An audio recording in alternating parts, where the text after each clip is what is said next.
sa lungsod ng Cabanatuan. And until now nga rin, yan din ang ating hinihintay dahil ang huli pa nila, kailan pa to? 2019.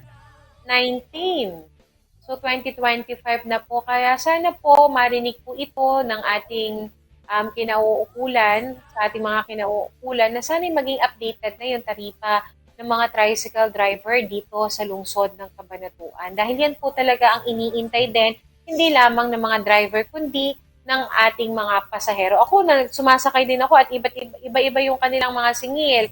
Merong 70 pesos mula dito sa Old Capitol, papuntang SM.